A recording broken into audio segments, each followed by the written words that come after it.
Pazia la mwendelezo wa simulizi katika lugha adhimu ya Kiswahili mwaka 2026 hatimaye linafunguliwa rasmi siku ya leo.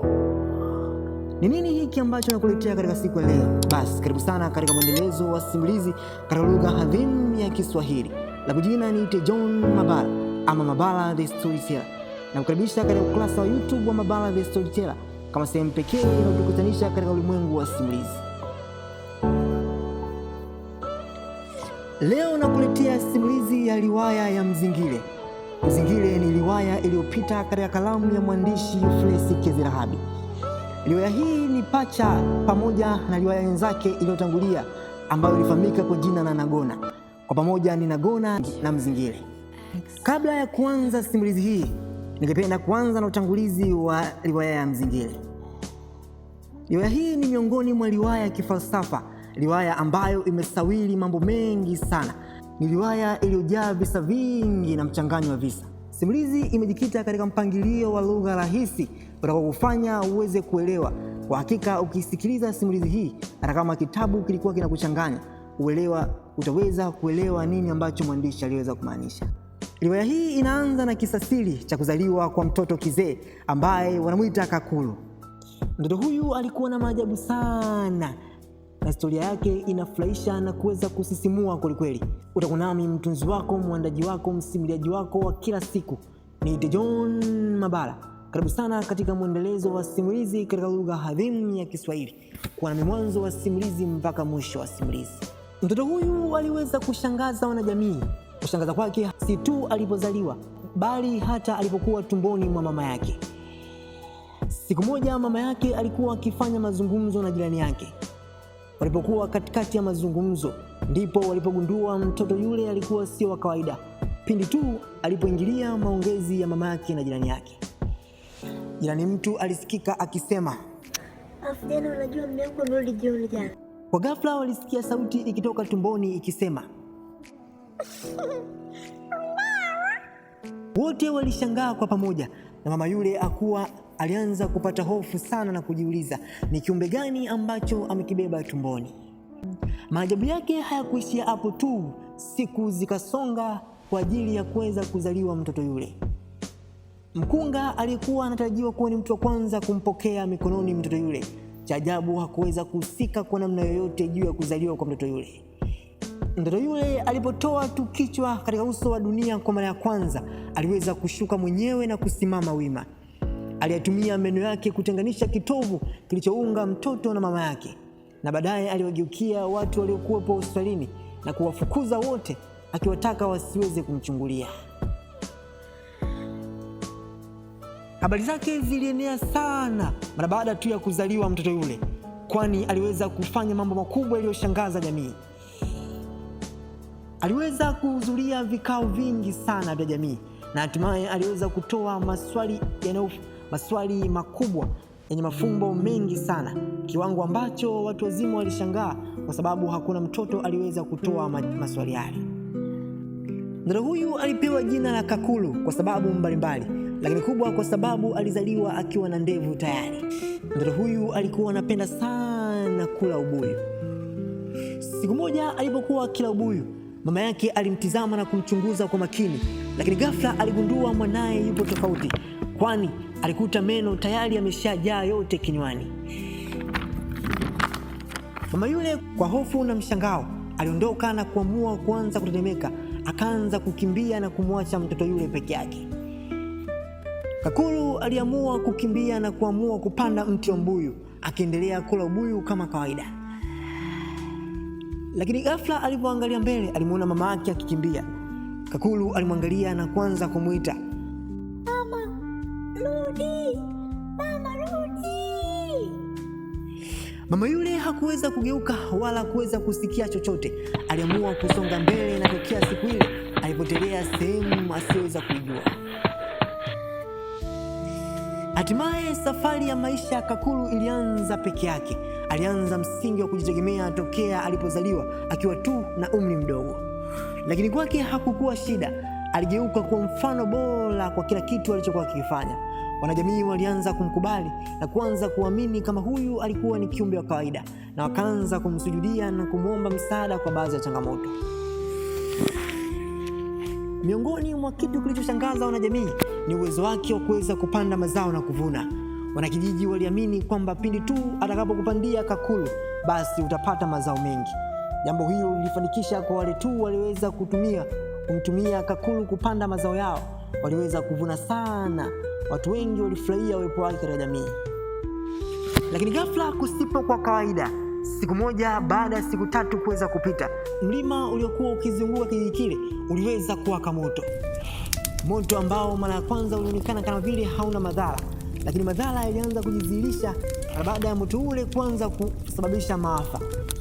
Baadhi ya watu walishaanza kupoteza maisha, na ndipo watu wengi wakakumbuka ya kwamba yupo Kakulu anaweza akawasaidia. Wazee waliamua kubeba ubuyu kwa sababu walijua Kakulu alikuwa anapenda kula ubuyu. Waliamua kumfuata na kuweza kumsihi aweze kuwasaidia. Baada ya siku chache, mvua kubwa ilinyesha katika kijiji kile, mvua iliyosababisha moto uweze kuzima.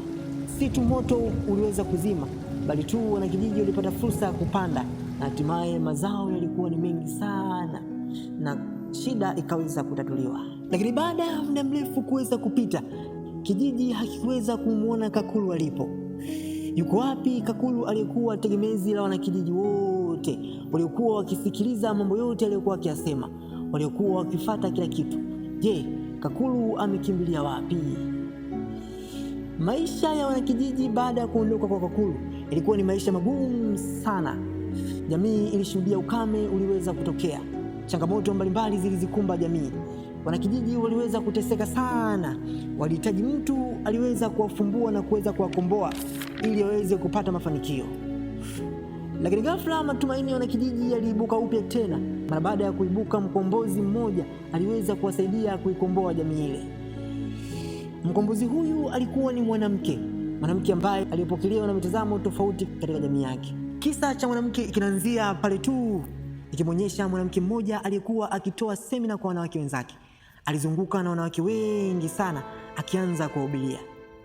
Hazikupita dakika nyingi, polisi waliweza kufika eneo lile. Hawakuwa na cha kufanya zaidi ya kumchukua na kuweza kumkamata. Walipomchukua, walianzisha safari ya kumpeleka. Jengo lile lilipambwa na rangi mbalimbali, taa zilikuwa zikimulika, lakini pia lilipambwa na maandishi yaliyoandikwa jengo la Olimpia. Mwanamke yule alipokamatwa, alipoingia ndani, alikutana na wanawake wa Kigiriki. Alipowauliza hapa ni wapi, hakuna mtu hata mmoja aliweza kujibu. Ilibidi awaulize, samani, eti hapa ni wapi? Na nimefuata nini hapa? Tulia. Mwanamke mmoja aliyekuwa na sauti pana alisikika akisema, Tulia Agatha. Sijui jina lako, nitakuita Agatha. Tuko hapa kuwatia wanaume ukichaa. Basi, jengo lile lilikuwa ni jengo la sehemu ya kifahari sana. Ni jengo ambalo lilikuwa nakutanisha watu wa matabaka mbalimbali. Siku hiyo kulikuwa na maonyesho yaliyopangwa kufanyika, na ndio siku ambayo iliwakutanisha watu wengi sana. Matajiri walisheheni sana katika jengo lile. Maskini wachache waliweza kukaa sehemu za nyuma, na wengine walikosa nafasi kabisa. Ndani walionekana wanawake 4. Mwanamke wa kwanza alikuwa ni mwanamke kutoka bara la Ulaya. Wa pili alikuwa ni mwanamke kutoka bara la Asia. Lakini wa tatu alikuwa ni mwanamke kutoka bara la Amerika. Na wa mwisho alikuwa ni kutoka katika bara la Afrika. Siku hiyo jengo hilo lilipambwa na wingi wa viongozi wa siasa. Viongozi wa dini na wenyewe walikuwepo. Maprofesa mbalimbali wa vyuo walikuwepo. Lakini pia mabaharia walikuwepo, na wafanyakazi na watumishi wa sekta mbalimbali walikuwepo. Watu walifurika sana katika jengo lile, na tiketi ziliweza kuisha. Lakini cha ajabu, idadi ya watu waliokata tiketi walikuwa ni wengi sana, lakini jengo lilijaa kiwango ambacho baadhi ya watu waliweza kubaki nje japokuwa waliweza kukata tiketi. Watu wale baada tu ya kukosa nafasi kwa sababu walitamani kuingia ndani mule, walianza kusababisha vurugu ili tu waweze kupata nafasi ya kuingia. Polisi haukanyua sana, waliweza kufika kutuliza ghasia. Baada ya zoezi la kuingia watu, mlango wa jengo lile ulifungwa. Na ndipo maonyesho yakaanza. Alitumwa mwanamke wa kwanza ambaye alikuwa ni mwanamke kutoka bara la Ulaya.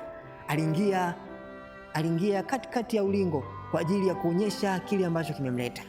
Mwanamke huyu alipita kwa malingo na madaha sana, na alikuja akiwatanguliza watu wa kuambia atakuja na rekodi 4 ambazo hizo atatumia kuonyesha watu. Kila rekodi aliyokuwa alionyesha huku akiwa anacheza. Watu baada tu ya kumuona, umati wa watu waliojaa eneo lile ulifurahi sana na kuanza kushangilia na baada tu ya kumuona mwanamke yule katikati ya ulingo. Mwanamke yule alikuja na rekodi 4. Rekodi ya kwanza ilifahamika kwa jina la rekodi iliyomuondoa katika utumwa wa kanisa na malaika wake. Pindi tu alipoionyesha rekodi ile, alianza kucheza kwa madaha kwelikweli, na jambo la ajabu, aliweza kuivua blauzi yake. Alicheza mwanzo mpaka mwisho wa rekodi ile ilipoisha. Mwanamke yule alisikika akisema, huu ni mwanzo tu, ngoja nionyeshe nyingine. Rekodi ya pili ilifahamika kwa jina rekodi ilionyesha njia mpya. Safari hii aliamua kucheza kwa malingo na madaha. Aliweza kuvutia na kuweza kufurahisha umati wa watu wengi.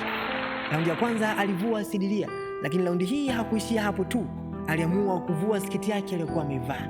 Watu walishangilia sana na kuweza kufurahia, na hatimaye alisikika akisema, huo ni mwendelezo tu, lakini sio mwanzo. Baada ya kucheza na kufurahisha umati wengi, mwanamke yule alitoa rekodi ya 3. Rekodi hii inafahamika kwa jina la rekodi iliyotoa utumwani. Pindi tu alipoanza kuionyesha rekodi ile, alianza kucheza kwa malingo na madaha. Uchezaji wake haukutofautiana sana na rekodi zile za 3 za nyuma, lakini ulianza kutofautiana alipofika katikati ya rekodi. Aliweza kustopisha. Aliweza kuivua gagulo aliyokuwa amevaa, na kwanza umati wa watu ulishangilia sana, na baadhi ya watu waliamini kwamba kiingilio chao hakikwenda bure. Hakuishia hapo tu, aliamua kuonyesha rekodi ya 4. Rekodi hii aliita jina la uhuru wangu. Uhuru wangu kamili. Hii sasa ilikuwa hatari sana. Aliweza kucheza kwa malingo na madaha. Alipofika katikati, alivua kila kitu alichokuwa nacho. Ndipo ghafla katikati ya mziki alistop na kusema, je, mnataka kuona? Holi zima liliitikia kwa shangwe na furaha. Ndio! Msichana yule alivua viatu na kuweza kuvua nguo zote zilizobakia, kisha alizitupa kwa mashabiki. Mashabiki walianza kuzigombania, kila mmoja akitamani kuondoka nazo zile nguo. Dada yule alisikika akisema, rekodi hii inafahamika kwa jina la rekodi iliyotoa utumwani. Je, mnataka kuona? Ndio! Watu wengi walitaka kujua ni kipi ambacho atakifanya zaidi ya kuvua nguo. Sio wao tu, nafikiri hata mimi najiuliza ni kipi ambacho atakifanya katika rekodi ya mwisho ambacho ni zaidi ya kuvua nguo. Na wewe je, nafikiri unawaza pia kama mimi. Raundi hii aliamua kucheza sana alipoonyesha rekodi hile. Alipofika katikati ya rekodi, aliamua kuipanua miguu yake yote miwili na kuamua. Kila mmoja aliweza kuchanganyikiwa kwa upande wake. Watu walisisimuka sana na walilukaluka kama vile hawana akili timamu. Jambo la ajabu, kutokana na mshtuko mkubwa sana wa kitendo kilichotokea, miongoni mwa viongozi wa dini mmoja kati ya viongozi wa dini aliweza kukata moto kabisa na kuweza kuzimia. Sasa nacheza rekodi ya mwisho, rekodi ya kichaa cha uhuru wa mwisho. Nataka niwatie uchizi, niwatie ukichaa. Vivyo hivyo alipita msichana wa pili, alifanya hivyo hivyo kama wa kwanza. Wa tatu alifanya hivyo hivyo. Mtangazaji alisikika akisema, sasa ninakuletea 1 2 3 4. Sasa naletea hapo.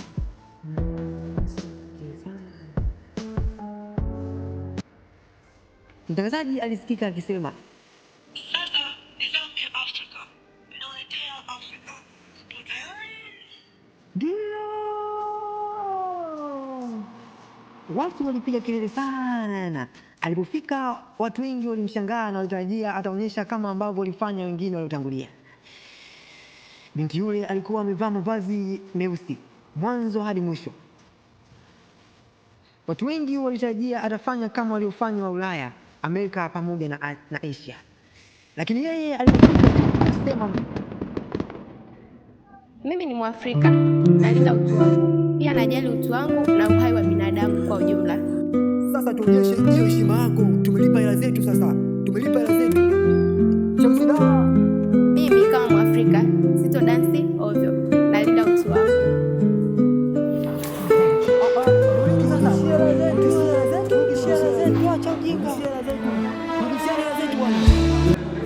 Turudishie pesa zetu kama ni hivyo.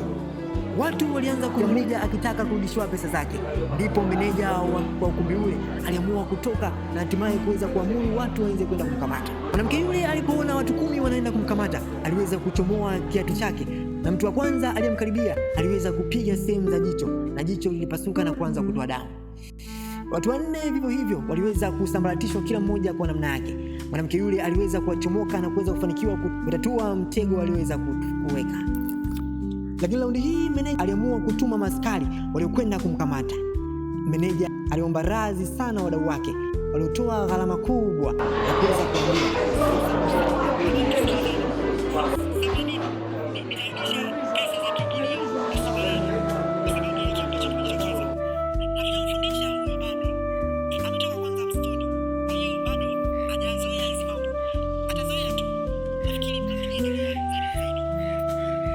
walimpeleka moja kwa moja hadi katika chumba cha meneja. Walipofika walianza kumpiga viboko vingi na kuweza kumcharaza.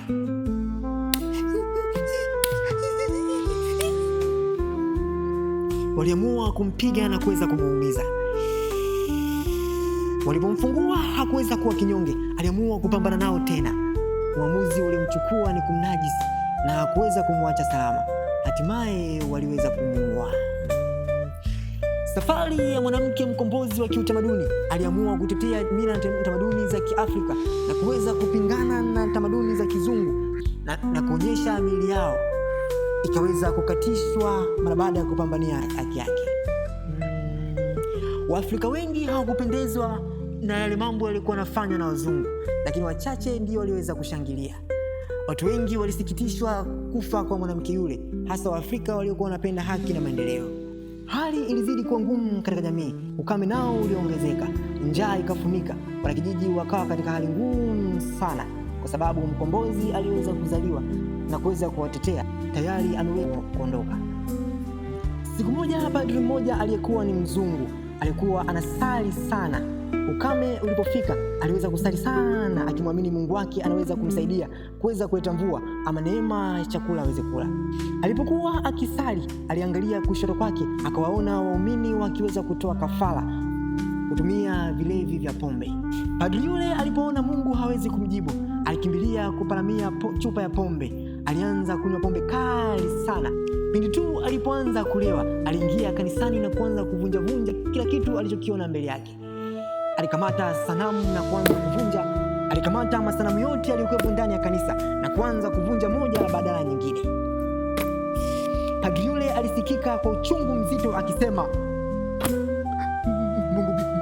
Mungu gani sasa ameniaibisha mbele ya watu weusi? Pindi tu alipotaka kuchanganya gongo na mvinyo, ikabidi masista wakimbie kumuokoa ili tu asiweze kuchafua dini yake pamoja na kuweza kusababisha mauti yake. Padri yule alianza kuhubiri dini mpya kati ya Biblia na Qur'ani. Ndipo alipozuka mwanamke fulani. Padri yule alikuwa ni miongoni mwa watu wa kwanza kabisa kumpinga mwanamke yule. Na pindi tu aliposikia taarifa ya kuuawa kwa mwanamke yule mkombozi, alishangilia sana, na alikuwa miongoni mwa wale watu waliokamata nyama zake na kuweza kuzila kwa sababu ya ukame na njaa ulioendelea katika jamii. Baada ya kifo cha mwanamke mkombozi aliyotarajiwa na wanakijiji wengi sana katika kuikomboa jamii, ilibidi mtu atumwe kumfikishia ujumbe wake baba yake ili tu aweze kutoa ridhaa ya kuweza kufika katika mazishi yake, lakini kama haji aweze kutoa ridhaa ya mazishi yaweze kufanyika. Ndipo mhusika asiyefahamika kwa jina alijitokeza kama kubeba jukumu zito kuanzisha safari ya kuelekea kwa baba yake ili kuweza kuifikisha taarifa ile aliyeweza kuipokea, taarifa nzito ya majonzi mazito kuhusiana na kifo cha mtoto wake.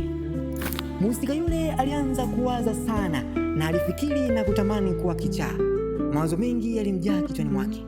Naamini niliamini kuwa kichaa ili niwe kama sielewi mambo yanavyoendelea, lakini ilikuwa ni ngumu. Baadaye nikajaribu kushuka kwenye ngazi kuelekea chini, umati wa watu ulinifuata.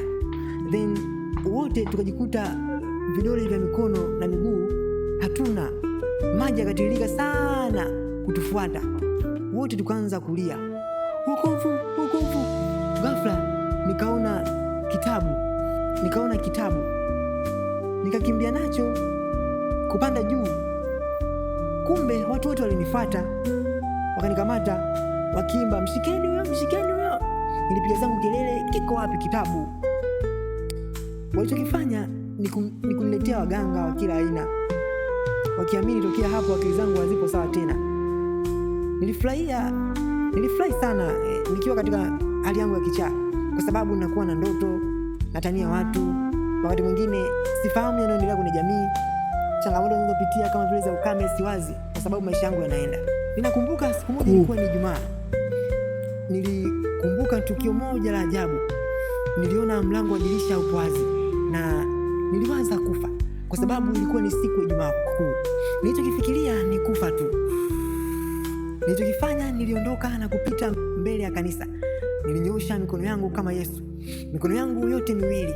Masista walikimbia kuja kunifuata. Walipofika nikapiga chafya. Kwa mshangao nikakumbuka maneno ya kwenye Biblia yanayosema, Eloi Eloi lama sabachthani. Masista wote walianza kukimbia. Jioni yake nikasikia taarifa kwenye vyombo vya habari kwamba eti Yesu mmoja ametokea kwenye kanisa moja, na kanisa hili limejenga kuwa kama sehemu ya kumbukumbu la kihistoria kwamba Yesu amezaliwa, na watu wengi waliweza kutibiwa katika kanisa lile na wakaanza kupona. Baadaye nilianza kukumbuka vitu mbalimbali sana, lakini kabla anapita mtu mmoja nje, nikamwona ameshika kitabu, nikaanza kumkimbiza. Nilivyomkimbiza nikakamata kile kitabu, akawa amekidondosha, nikaanza kukisoma. Kimeandikwa Daskit. Shehe mmoja naye mambo yalipozidi kuwa magumu, aliamua kuoa mabinti wadogo sana. Aliamua kuoa vitoto vya 2500 na kutangaza pepo lipo hapa hapa duniani. Waumini walifuata yote aliyokuwa akiyasema. Wanyama walianza kufa kwa njaa, binadamu wakala nyama, hali ikazidi kuwa mbaya kabisa. Siku moja fisi walimvamia shehe yule na wakaanza kutafuna, na hatimaye akaweza kupoteza maisha. Safari yangu ilibidi ianze kuelekea kwa mzee kwa ajili ya kufikisha taarifa mbaya, taarifa ya mazishi, taarifa ya msiba wa mwanaye. Sehemu nilipokuwa naenda nilikuwa sipafahamu. Nitawezaje kufika huko? Nilijipa moyo na kuianza safari yangu. Nilipita milima na mabonde. Njia zilikuwa ngumu sana. Nilifika sehemu ambayo mbele niliona njia 3. Njia ya kwanza ilikuwa na vichaka vidogo vidogo. Njia ya pili ilikuwa na majani yaliyoota mbele. Njia ya 3 ilikuwa na miiba. Nilipotazama mbele kana kwamba niliona mtu, ikabidi nianze kumkimbilia. Lakini ghafla kumbe yule mtu hakuweza kuwepo. Nilitembea umbali mrefu sana, nikakutana na mto. Ikawa kama sehemu ya kuweza kuoga. Baada ya kuoga, niliangalia, sikuona dalili ya mtu kuwapo ama dalili ya mtu yote kuweza, kwa sababu usiku ulikuwa unaanza kuingia. Kwa sababu nilikuwa nimechoka sana, niliamua kupumzika pembeni katikati ya kivuli.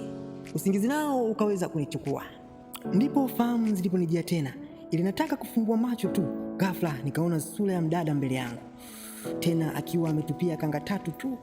Kanga ya kwanza alivaa kichwani, ya pili alifunga kiunoni, na ya 3 aliweza kujiziba kifuani. Alinitazama kwa tabasamu la bashasha, kisha akanionyesha njia ya kwenda kwa mkono wake, na yeye akajitumbukiza kwenye maji, akatokea upande wa pili. Ilibidi nimfuate kwa sababu sikuelewa wapi ninapoenda. Sikujua ninapokwenda, lakini yeye alikuwa ni kiongozi wangu. Kasi yake ilikuwa ni kubwa sana, na tulipita katikati ya mchanga. Sikuzoea mchanga yule. Hatua zangu zilirudisha nyuma, mchanga ule ulirudisha kwa kasi hatua zangu, uliofanya dada yule aweze kuniacha, na hatimaye nilianza kuongeza spidi, lakini sikumfikia. Nilipofika mbele kulikuwa na jiwe kubwa sana. Dada yule aliweza kupotelea nisipopajua. Nilipofika pale sikuweza kuona mtu. Usiku uliingia. Nikaanza kufuata nyayo za yule dada, na hatimaye nyayo zikafutika. Sikuona namna kwa sababu sikuweza kuona. Nikaamua zangu kupumzika na usingizi ukanichukua. Pindi tu nilipoamka, nikaona kana kwamba mwanamke yupo uchi mbele yangu. ilibidi nimfuate na kuanza kumrukia. Kumbe yalikuwa ni ndoto tu na wenge. Niliporuka nikajikuta na kumbatia tope la mchanga. Sikuwa na namna yoyote zaidi ya kurudi kwenye mto na kuweza kujisafisha. Lakini ghafla nilipoangalia pembeni, nilimuona mwanamke yule kwa mbali. Aliponiona alinipa ishara ya njia kwa mkono wake wa kushoto na mkono wa kulia, ishara ya kwamba nimfuate. Safari ya kumfuata ikaanza. Nilipotaka tu kumkaribia, raundi hii nilimuita kwa sauti ya shauku nikisema, "Samani dada, samani." Lakini alianza kukimbia. Nilipoongeza mwendo sikuweza kumpata. Dada yule alipotia machoni mwangu na sikuweza kumuona tena. Mbeleni niliona kilima kikubwa sana kilichosheheni msitu uliojaa miti mingi sana. Lakini jambo la ajabu, niliona kibanda kimoja. Kibanda kile pengine chizi ndio angeweza kujenga katika eneo lile. Safari ya kuelekea kwenye kibanda kile ilianza. Nilijikaza na hatimaye nikakutana na changamoto mbalimbali. Lakini jambo la kushukuru, nilijikuta nafika. Nilifika kileleni kwa mbinde sana. Nilijikuta nimechoka sana. Lakini jambo la ajabu, nilitumia siku nyingi sana kugonga mlango pasipo mafanikio yoyote. Uamuzi niliochukua ni kurudi nyuma takriban hatua 10 na kujitupa katikati ya mlango kama vile kondoo. Ndipo mlango ulipoachia wenyewe na kujikuta ninaanguka nao ndani. Punde tu nilipoanguka chini, nilisikia sauti ikisema, "Nani huyo? Ameniharibia ndoto yangu. Kila kitu kimevurugika." Mimi niliposikia nikamjibu, "Ni mimi. Nimeshaingia. Ngoja niwashe taa." Baada ya kuwasha taa, yule mzee alianza kunung'unika sana kwa sababu alidai nimemkatiza ndoto yake. Mzee yule alitizama kwa pembeni, aliona mlango ambao nimeuvunja. Aliuliza, "Ni wewe?" "Ndio mzee, ni mimi." Hata hivyo sio kosa lako, maana ni karne na karne watu wahangaika bila mafanikio. Haya, turudi kwenye jambo la maana. Karudishia huu mlango, maana hapa nasikia baridi." Niliporudi alianza kulaumu sana, lakini ghafla aliendeleza stori nyingine na jambo lile likawa kama limesahaulika. "Umekuja kufanya nini?" Nimetumwa kwako hapa kuja kukuona, pili kuleta habari juu ya kifo cha mwanao." "Mwanangu?" "Ndio. Sikumbuki kama nina mtoto. Mbona kama na mtoto?" "Ndio naye." "Sio kesi. Kwa nini wamemuua?" "Ameuawa pale tu alipozaniwa kuwa ana uwezo tofauti na pale alipoamsha fikra za wanawake kuhusiana na usawa, wakamuua." "Sikumbuki kama nina mtoto. Waliniomba nije ili wajue kama utafika, kama sivyo utoe ruhusa ya mazishi. Kuzikwa ni haki ya kila mtu. Waambieni sikumbuki kuhusu mtoto. Mwanzo ndoto yangu ilikuwa ni tamu sana. Ndio muda wangu mwingi nautumia kuota ndoto kuliko maisha ya kawaida. Na sijui kwa nini umeniamsha. Pia someni kitabu. Kila kitu nimekiandika kwenye kitabu." Nilitaka kuondoka, lakini alinisii baki kwa sababu usiku tayari ushakwisha. Tulipokuwa tumeketi usiku ule, alianza kunipa stori mbalimbali. "Enzi ujana wangu nilikuwa mpiga mieleka, lakini kichaa mmoja aligundua siri yangu. Alikwenda kupiga kivuli changu. Kwisha yangu habari. Nguvu zote nikawa sina. Awali kabisa waliniita omnipotentia, wengine omnisintia. Baada ya fedhea niliamua kukimbia zangu huku mlimani kujificha." "Lakini hauoni upweke?" "Upweke? Hapana. Muda mwingi nautumia kulala usingizi ili niote ndoto." Lakini pia alianza kusifia ubora wa nyumba yake. "Kwanza unaionaje nyumba?" Ya kawaida tu. Huko nilipotoka kuna watu wamejenga nyumba nyingi tu, na nafikiri wakiona nyumba kama hii wataibomoa kwa sababu inashusha hadhi ya mji." "Kwani wanawezaje?" "Wana mashine, sayansi na teknolojia imeendelea." "Vipi kuhusiana na walevi? Wanasiasa wanazungumza nini?" "Kwenye karne hii ni ujamaa." Siku ikapita na hatimaye kesho ikapambazuka. Baada ya maswali hapa na pale, mzee yule aliona kama vile anakicheleweshwa kwenye ndoto. Nimesema sitaki tena kujihusisha na miundo ya ulimwengu. Toka nje.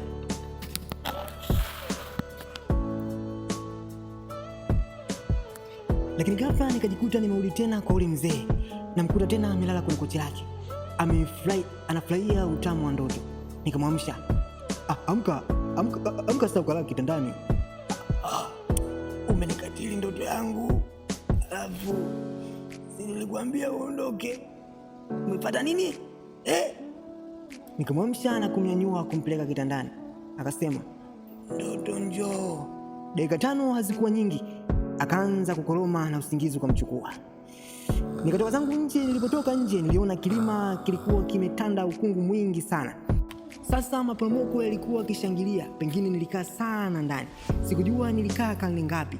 Nikawaza ugumu wa kushuka mlima ilikuwa ngumu sana kuliko hata jinsi nilivyopanda. Nikaanza safari ya kushuka kuelekea chini. Nilipofika nilishuka kwa tabu sana, lakini nikajikuta nimefika mwisho. Mbele yangu nikaona mto. Ilibidi nivue nguo na nianze kuoga. Nilipotizama vizuri nilimuona mwanamke yule tena. Nilianza kumfuata tena. Mwanamke yule aliniongoza moja kwa moja. Yeye alitangulia mbele na mimi nilikuwa nyuma. Kila wakati ambapo nilitamani kumfikia sikuweza kumpata. Alinyosha moja kwa moja mpaka nilijikuta natokea katika sehemu ambayo kulikuwa na njia 3. Mwanamke yule aliniongoza mpaka katika njia panda ile. Akaacha kibuyu cha maji njia panda, kisha akaelekea kushoto na mimi akanionyesha njia ya kulia na kunipungia mkono wa kwaheri. Nilipogeuka niliona miiba, mazingira yale yale ya mwanzo nilikuwa ninapitia. Je, ni nani mwanamke huyu aliyekuwa akiniongoza? Nilifuata ile njia aliyokuwa akinielekeza. Mbeleni niliona kama vile kuna mtu. Nilimsogelea mtu yule. Nilipofika nikagundua hakuwa mtu wa kawaida, alikuwa ni kipofu. Nikaanza kujiuliza maswali mengi. Amefikaje huyu mtu maeneo kama haya? Nikamuuliza, unajua uendako? Wewe jiulize kwamba nimefikaje hapa. Wewe ndio nikuulize, unafahamu unapokwenda? Huyu ndiye alikuwa ni msaada wangu, japokuwa alikuwa ni kipofu. Alinisaidia kunionyesha njia yangu kuelekea nyumbani, kurudisha majibu niliyotoa kwa ule mzee. Tuondoke, mwendo wa kazi, hatuna muda wa kupoteza. Nilimfuata huku nikisema, huu ndio mwendo wa kazi. Kazi. Mimi mwenyewe mtu wa kazi. Sina hela nifuate kazi. Safari na stori za hapa na pale ziliendelea. Nilitamani kujua imekuwaje amefika pale. Nilitamani kujua kwa nini amekuwa kipofu. Aliniambia, tukifika sehemu kwenye mti mbele nitakueleza. Punde tu tulifika katikati ya mti ule mkubwa aliozungumzia. Ndipo tulipokaa akaanza kunieleza. Nilizaliwa nusu kipofu. Mama yangu alikuwa ni kahaba aliyejiuza kwa mabaharia. Aliponizaa tu alinitupa. Niliokotwa na waokota makopo na kunipeleka kwa baba mmoja mlezi. Nilisoma kwa bidii sana kukaribia mtihani wa kidato cha 6. Macho yangu yakazima. Yule baba alisema, sina cha kukulisisha zaidi ya marimba. Alinipeleka njia panda na kunifundisha kutafuta hela. Kisha baadaye alifariki baada ya muda kunifundisha kujua marimba. Niliomba vizuri na kuanza sanaa ya kupiga marimba mpaka pale dereva mmoja wa lori alipokatisha sanaa yangu. Ina maana gani? Na mtu alikufa? Hata hivyo ni kushukuru tu, sababu wewe ni mtu wa kwanza kabisa kutupia mchanga kwenye kaburi langu. Mbona sikumbuki? Ulikuwa mtoto sana, lakini ulikuwa ni jasiri. Safari iliendelea. Ilibidi anipeleke kwa safari iliendelea na alisema atanipeleka kwa mzee mmoja aliyefahamika kwa jina la Mfadhili. Mfadhili alikuwa anakaa sehemu ya pango zito kwelikweli lenye giza kirefu. Tulipita katikati ya mto mkubwa sana. Njia ilikuwa ni kufuata maji yaendapo, kwani huko ndipo alipojenga huyo Mfadhili. Tulipofika mbele, kipofu akasema, mimi naishia hapa na kuangalia, kuwa jasiri tu na kuonya. Niliondoka peke yangu pasipo kipofu yule, nikaianza safari. Kadri nilivyosonga kuelekea mbele, kina cha maji kilizidi kuongezeka. Maji yalipanda tumboni na hatimaye yakafika shingoni mwangu. Nikasikia sauti kwa mbali ikisema, hujakosea, hiyo ndio njia, jipe moyo. Ikainuliwa juu, nikajikuta naelea kwenye maji. Sikuweza kutambua nini kilichotokea. Nilipofumbua macho nilijikuta mbele yangu kuna mlango. Ilibidi niinuke na kuweza kuingia ndani. Nilipofika nikaona sura ya mzee mmoja. Kumbe alikuwa ni mzee yule yule niliyotoka kupokea habari zake kule mlimani. Nilishtuka sana nilipomwona, lakini yeye alitabasamu. Lakini bahati mbaya alikuwa uchi kama alivyozaliwa. Nilimuuliza, mzee, kwa nini ulihama kule mlimani? Sitaki kuigwa na kujulikana na mtu yoyote. Ona, ulivunja mlango wangu, umenifuata tena, umeona kila kitu. Faidika sasa. Samani sana mzee, mbona unanifuata? Sitaki kuongoza tena. Sikuwa na la ziada pale, niliamua kuondoka. Nilipotoka nje ya maji yalinizidia, yakanisomba na nikajikuta natua nisipopajua. Ghafla mtu alinipiga, kumbe alikuwa ni yule mzee kipofu. Safari ikaendelea. Tulivuka pangoni, sehemu ambayo ilikuwa giza sana. Sauti za watoto zilisikika. Yule mzee kipofu alinisihi sana niachane nazo zile sauti. Mwisho tulitoka nje. Mzee aliniongoza mpaka sehemu ambayo mazingira nilianza kuyatambua. Mzee aliniacha njia panda, alinifungia mkono kwa heri. Nilimwangalia kana kwamba alisubiri mtu mwingine aweze kumsaidia. Safari ikaendelea. Nilipofika mbele, nilipokelewa na watoto walioniongoza mpaka kunipeleka kwa kaka yao. Nilipofika, kaka yao alifurahi sana kuniona. Aliniuliza nilipotoka, nilimweleza habari za mzee. Lakini ghafla nilishangaa na yeye anaeleza habari hizo pia. Kumbe unamfahamu mzee? Ninamjua vizuri sana mzee. Alipita hapa zaidi ya mara moja. Mara mwisho alipopita hapa aliniangalia sana, alafu akataka kunipiga. Sasa kwa bahati mbaya alikuwa hana hata nguvu. Alianguka, mimi nikaenda nikamwokota. Aliponiangalia alifurahi sana, akaendelea zake na safari mbele. Sikujua anaelekea wapi. Baada ya kukaa kwa kijana yule, siku iliyofuata niliamua kuendelea na safari yangu. Nilipofika mbele nilipokelewa na mijusi walioniongoza moja kwa moja mpaka kwa nyumba ya kijana mwingine. Yule kijana alikuwa akifuga mijusi. Mijusi wale aliofuga kama sehemu ya chakula kutokana na ukosefu wa chakula cha kutosha. Nilishangaa sana kuwaona mijusi wengi waliokuwa wamezunguka nyumba yake. Nilipofika hakutaka nikae kinyonge tu, bali alinikaribisha na kunipa kazi. Alinipa ndoo kubwa ambayo alikamata mijusi na kuwaweka katika ndoo ile. Kisha akaniambia niweze kuwakatakata na kuwatoa utumbo wao ndani.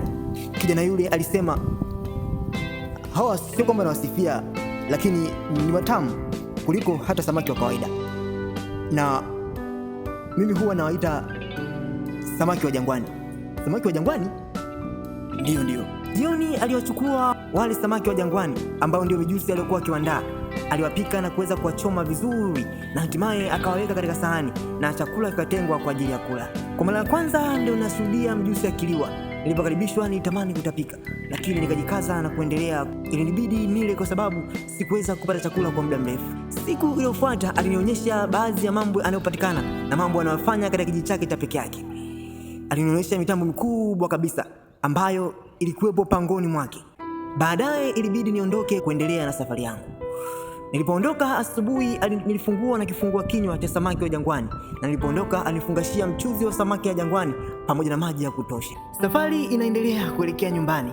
Ghafla nilijikuta nipo katika mazingira ambayo nafahamu vizuri. Hii ilithibitisha kwamba kweli hapa ni nyumbani. Nilishangaa vitu nilivyoviacha wakati uliopita sasa hivi vina mabadiliko makubwa sana. Niliona jengo la utumwa lilikuwa tayari limekuwa shule. Kanisa kubwa ambalo tulikuwa tunasali zamani, ndani yake nilipoingia nilikuta sanamu zimeanguka chini. Kwa muda mrefu sana ilionekana vitu vile vimeharibika na matambiko mbalimbali yalikuwepo. Zilikuwepo pia chupa za mvinyo zilizopamba kanisa lile. Nilipotoka nilielekea jengo la pili, kumbe lilikuwa ni msikiti. Nilipoangalia nilikuta majani yameota ndani na paa limeshaanza kuoza. Nilikuta hakuna mtu hata mmoja, zaidi tu ya maneno machache yaliyobakia kwenye msahafu yaliyoandikwa Allahu Akbar. Safari iliendelea mbele, na nilipotizama mbele kwa ghafla niliona nyumba ambayo kwa sababu giza liliingia nilibidi niingie katika ile nyumba kwa ajili ya kupumzika. Nilipofumbua macho ghafla niliona sura ya mwanadada mrembo sana ambaye alikuwa amelala kitanda kilichofuata. Mwanadada yule aliponiona alitoka nje na kisha akatabasamu, akanionyeshia mkono kama ishara nimfuate. Nilianza kumfuata taratibu na yeye alianza kukimbia. Nilipofika aliingia katika nyumba na akazunguka upande wa pili. na mimi nikamfuata kumwangalia upande wa pili alipozungukiwa. Kwa bahati mbaya sikuweza kumwona. Niliondoka na kuamua kuingia ndani ya ile nyumba, pengine labda alikuwa ameingia. Nilipoingia kwa ghafla, taswira ikaanza kunijia kana kwamba hii ndio nyumba yetu tuliyokuwa tunaishi zamani. Ni kweli, lakini ghafla nilishtuka sana niliposikia sauti ya mtu aliyekuwa akikohoa. Nilishtuka sana, nikawaza huenda baba bado yupo hai. Ilibidi niingie ndani kuchunguza, kufuata sauti inapotokea. Kadri nilipomkaribia nilimuona mzee. Nilishangaa kumuona mzee ambaye hapo awali nilimuona anafanana sana na baba, na kadri nilivyomsogelea ndivyo nilivyothibitisha hivyo. Nilipomkaribia nilisikia akisema, umenifuata tena? Unanikatiza ndoto yangu. Nilihisi sina uhuru, kila sehemu namfuata yeye tu. Nilipiga kelele kwa uchungu nikasema, Mungu wewe, kila niendako nakukuta unaninyima uhuru. Wewe ndio unaninyima uhuru, kila nakuhamia unanifuata. Nilipata hasira sana nilipomuona ule mzee. Niligundua ni mzee yule yule ambaye nilimuona mlimani, niliyemuona pangoni, ndio huyu tena anaonekana nyumbani kwangu. Nilishangaa mzee huyu anawezekanaje kuonekana katika mazingira haya. Hasira ikanipanda, nikasema, inawezekanaje nikakosa uhuru? Kila mara nikufuate wewe tu. Inabidi aondoke mtu mmoja kati ya mimi au wewe. Hapana, wewe ndio unanifuata toka mlimani nilipoenda pangoni, na sasa hivi pia nipo kwenye nyumba yangu. Wewe ndio unanifuata. Nilipata hasira sana, nikamkamata na kuanza kumkaba. Mzee yule alianza kufurukuta sana. Nilipomkaba kwa bahati mbaya alianza kubadilika sura, na sura ikaanza kufanana na baba. Nilishtuka na nikaamua kumwachia.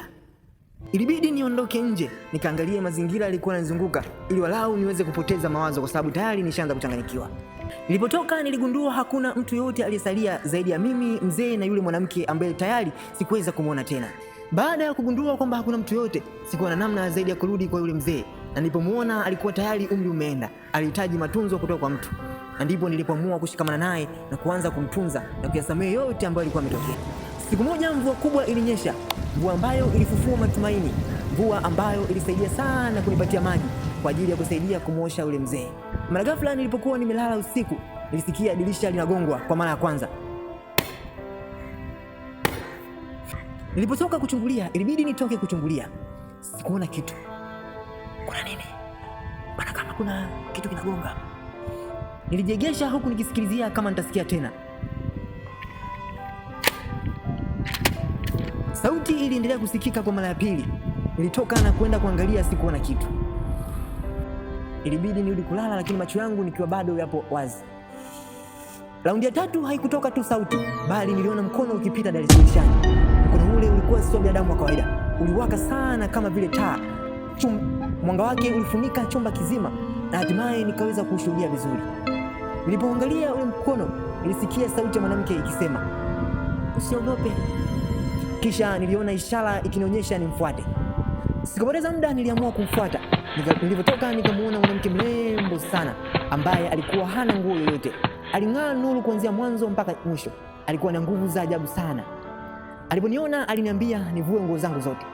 Mwanzo niliona aibu sana, lakini aliniambia nitazoea tu. Nilipovua aliniongoza mpaka sehemu ya bondeni. Palikuwa pazuri sana. Alichota maji kwa sufuria lake, akanipa nianze kuyaoga. Nilipoanza kuyaoga, ghafla tu nilipomaliza tone la mwisho, nilianza kufanana naye, na mimi mwili wangu ulibadilika kutoka katika binadamu wa kawaida ukaanza kuwaka kama vile taa. Kwa pamoja tulikumbatiana miili yetu. Tulichukuana na kusogezana katika kibanda kizuri kwa mbele. Kwa pamoja tuliingia kwa utulivu vizuri, tukiwa tumekumbatiana. Usingizi ulituchukua na hatimaye mvua ilitusindikiza. Usingizi wetu ukazidi kuwa mororo. Mvua kubwa ilipiga sana, na kwa mshangao nilikumbuka kuna mzee niliyemwacha huko peke yake. Kesho yake asubuhi ilibidi nitoke kwenda kumwangalia. Tulipotoka tulikuta ile jengo alilolala mzee tayari limekwisha kubomoka. Tulitafuta kwa pamoja mwili wa mzee bila mafanikio. Tulizunguka msikitini, kanisani, makaburini, hatukuweza kufanikiwa kuona. Basi ilibidi tuendelee na maisha yetu ya utani, kutaniana sana, kucheza kwa pamoja na kuanza kuimba. Kesho yake tuliamkia katika maktaba kuu. Tulikuta vitabu vingi kama vile Biblia, Qur'ani pamoja na vitabu vingine. Yule mwanamke alisema, hatupasi kutunza kumbukumbu yoyote ile zisizo na faida. Tunapaswa kuzichoma moto. Nilishangaa sana yale maneno aliyosema. lakini alisisitiza zoezi hili liendelee mara moja kwa sababu inabidi tujenge jamii mpya. Kwa mshangao nilitafuta kile kitabu cha Das Kapital lakini sikuweza kukiona. Kwa mbali kabisa tulipotoka tulisikia milio wa simba ikiunguruma, lakini cha ajabu hawakuweza kutuogopa. Walipotuona walianza kufurahi. Nilimwona mwanamke yule akimshika simba manyoya yake, na mimi nilivyomuona pundamilia nikaanza kumchezea. Wote kwa pamoja tulifurahi na wanyama walifurahi pia. Wanyama wote waliweza kula majani, hakuna mnyama aliyemla mnyama mwenzake. Tulipogeuka tuliona kilimani kuna watoto wawili wamesimama ambao mionekano yao ilifanana na sisi. Tuliamua kuwafuata ili tuangalie vizuri. Simba alisema atampeleka mwanamke yule na pundamilia alidakia kwamba atanipeleka kwenda mlimani. Tulipofika tulizitazama pande kuu 4 za dunia. Tulikumbatiana wote kwa furaha sana. Furaha yetu ilikuwa havina kikomo na matarajio ya kwamba ipo siku itaweza kutoweka. Lakini ghafla tulishangaa na furaha ilikatika baada ya kuangalia chini kumwona mzee akiwa anatambaa polepole kuelekea kileleni. Juu ya mgongo wake alikuwa na kitabu. Wanyama wote walikuwa wakimwangalia na walibaki wanacheka. Na hii ndio wahenga wanasema hakuna marefu yasiyo na ncha na hakuna mwanzo usiokuwa na mwisho. Kama tulivyofungua riwaya ya Mzingile, ndivyo ambavyo tunavyofikia mwisho na hitimisho ya riwaya hii. Nikushukuru sana kwa kunitegea sikio. Ulikuwa nami mwandaji wako na msimulizi wako wa kila siku, ni John Mabala ama Mabala the Storyteller. Nikukumbushe usisahau kusubscribe kwa ajili ya mwendelezo wa kazi mbalimbali na simulizi kali katika channel ya Mabala the Storyteller. Nikushukuru sana, tukutane katika kazi nyingine. May God bless you.